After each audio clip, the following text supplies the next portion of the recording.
A while back, I made a really big mistake. This is a way while back. But I agreed to a car trip during March without checking the basketball schedule in advance. Because, for those of you who don't know, I went to the University of Kansas, and so March basketball is kind of a thing for us. And so I was driving with Tasha from Oklahoma City to Jefferson City, Missouri, which entails quite a bit of rural Missouri driving. And this happened to coincide with exactly the time the Jayhawks were playing their NCAA tournament game. Now, this was back in the old days where we didn't have the fancy satellite radio. You just had to tune. Remember those days? Where you just had to tune. And so for a while, I would have like a really strong signal and I would hear the game quite clearly, and then it would start to fade out. And as I knew it was fading out, I would get anxious, and during commercials, I would search. And then finally, when I would lose it, I would just scroll through and listen for anything that sounded remotely like a sporting event.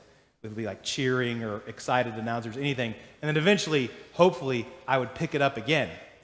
And I remember the end of the game was getting close, and we had a signal, but every time we were going through a hilly area, and we'd go down and we'd lose it, and we'd come back up and we'd get it. So finally, I made Tasha pull off to the side of the road so that I could hear the end of the game when we still had a really strong signal. Because this was important. So important, in fact, ask me who won. I have no idea. I can't remember who they were playing or if they won or not. I just remember the anxiety of losing the signal. But the reason I say this is because I think for a lot of us, when we come to church on a Sunday morning, we come, and when it comes to our faith, we're kind of on a spectrum. We're on a bit of a spectrum when we come on a Sunday morning. For some of us, we come on a Sunday morning and we are just full of excitement and faith and belief. And others of us come and we feel okay, pretty good. And then others of us come on a Sunday morning and we just aren't sure about any of it. And so depending on where you fall on the spectrum, that changes how you heard the story about Paul and Silas that I just read. Now, you know that story. We just heard it, but in case you had already fallen asleep at that point, I'll recap it. So Paul and Silas and the disciples were doing their thing. They were going out and they were evangelizing. They were telling people about Jesus. And there was a girl who had a spirit on her, a spirit of divination, so she could prophesy. And so she was going around behind them saying, "These men are servants of the Most High God." And then Paul, and I love it when stuff like this happens in the Bible, Paul, it says, got annoyed. Like, he got annoyed with her. And so he turns around and he finally just casts the spirit out of her. Well, this was no good because it cost her owners money. And so they went and they turned Paul into the magistrates and they hauled him into the marketplace and they stripped him and Silas naked.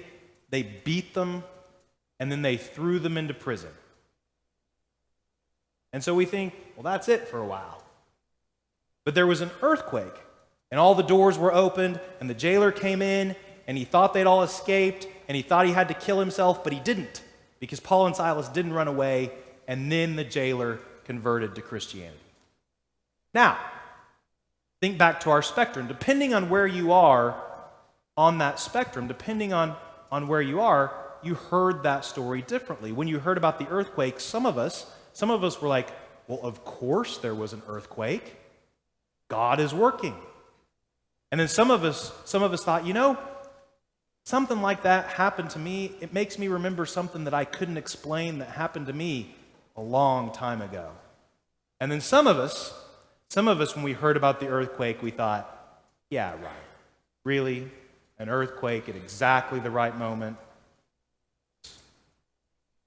But regardless of where we fall on the spectrum, all of us are trying to get in tune with what God is doing in the world. And we know that that's true because you showed up this morning. You chose to come here and to worship and not to stay home and sleep or play video games. You came here.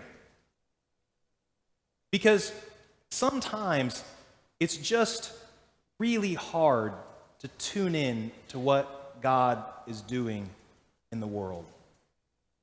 Sometimes it's hard to find it. It's like we're on that dial just searching and searching. I remember on that drive to Missouri, I remember when I was looking for the game, and every time I lost it, I thought for sure I wouldn't find it again. As meticulous as I was in my search for another signal on the dial, I was just sure that we had lost that signal forever, and I couldn't even look on my phone because we didn't have phones in those days. I couldn't even look on my phone to find out what the score was. I thought it was gone. And we can feel that way sometimes in our faith, especially if we're on a far end of the spectrum. But let me tell you another story. My grandfather was a huge St. Louis Cardinals fan, of which I know none of you are St. Louis Cardinals fans. He was a huge St. Louis Cardinal fan. I asked my mom one time, I said, why is this guy who lives in rural Oklahoma a big Cardinals fan? And she told me the story. She said, well, back in the old days, the signal that came out of St. Louis that the Cardinals played on, that signal was so strong that no matter where you were between St. Louis and the Rocky Mountains, what could you find on the radio? The Cardinals. And so everybody, whether they lived in Hennessy, Oklahoma, or Kansas City, or Lincoln, Nebraska, everybody listened to the Cardinals. So they knew it was there. They just knew they could sit down, and if the Cardinals were playing, they could tune to that station, and they could find it. Here's the thing. When you lose the signal, when you get into those times in your life where you feel like faith may be gone, or at the very least, very hard to find, it's vital. It's of vital importance that you know that it's out there. It is out there to be found.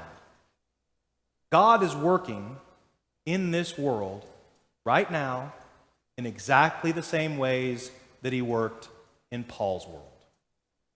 Right now, out in the world, amazing things are happening. Miracles are happening. People are coming to faith. The gospel is being proclaimed. And people all over the world are trying to follow Jesus as best as they can. God is at work in the world in exactly the same ways as he has always been. And when we feel distant from that work, when we feel disconnected from that work, it's tempting for us to just say, it's not happening, that it's gone, that those days are past, that we've lost it. But we can't do that. You have to know that it's out there. Just like that signal that came out from St. Louis and could be picked up in Denver every single day, it is out there to be found, to be heard, to be experienced every single day. No matter how you came to church this morning, no matter if you came bubbling over with faith or if you came hanging on to the very last thread, you need to know that God is working in this world. Sometimes